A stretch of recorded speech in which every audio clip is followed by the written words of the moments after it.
সাত সকালে এসে খামারে অনেক কাজ করলাম। প্রায় প্রত্যেকটা আখের গোড়া পরিষ্কার করে দিলাম, মাটি দিলাম, অবাঞ্ছিত ঘাস পরিষ্কার করলাম। তারপর দেখলাম হাইব্রিড দেশে চারা হয়েছে জায়গায় জায়গায়, এগুলোর গোড়ায় মাটি দিতে হবে, আগাছা পরিষ্কার করতে হবে। আবার এরকম যে হেলে পড়া আখগুলাকে যত্ন নিতে হবে, এগুলার গোড়ায় মাটি দিতে হবে, পরিষ্কার করতে হবে।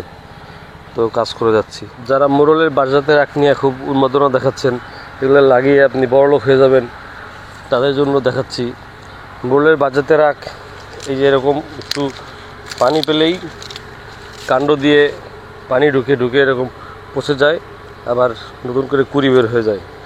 দু একটা আখ ভালো আছে, কিন্তু বেশিরভাগ আখই এর মোরলের আখের এই শনির দশা দেখা দিচ্ছে। আসলে মোরলের আখটা হচ্ছে যে খুবই সেন্সিটিভ আখ, এটা বাঁচানো কঠিন। এই যে যেমন এই যে এখানে এই যে পোকার বাসা বানাচ্ছে, প্রত্যেকটা জায়গায় পোকার বাসা বানাচ্ছে, আর পানি জমে থাকলেই সেখান থেকে কুড়ি বের হয়ে যাচ্ছে, এতে আখের গ্রোথ নষ্ট হয়ে যাচ্ছে। এবার প্রত্যেকটা মোরলের আখেই দুর্দশায় আছে। আমি আর জীবনে মোরলের আখ লাগাবো না, জাস্ট এবার একবার লাগাইছি দেখার জন্য। এবার সেকেন্ড টাইম, কতবার কোনো আখি খেতে পারি নাই। একই তো চোরের উৎপাত, দ্বিতীয় হচ্ছে যে প্রত্যেকটা জায়গায় এই যেরকম বল্লার বাসা দেখা যাচ্ছে, এগুলো বাসা করে বলে আকার বড় হয় না আর মাইস খেয়ে ফেলে।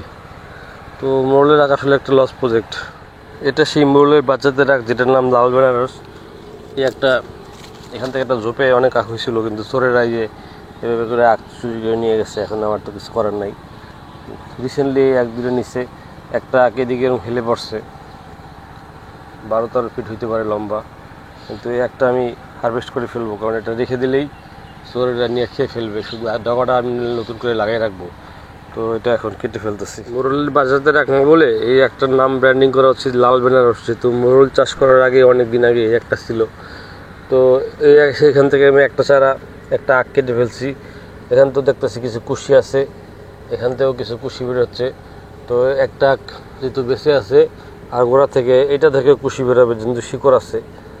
তো দেখি এটার গোড়ায় কোনো কুশি আছে কিনা, চোখ আছে কিনা। যদি ওটা চোখ নাই, কিন্তু গোড়া থেকে এটা বেরোতে পারে।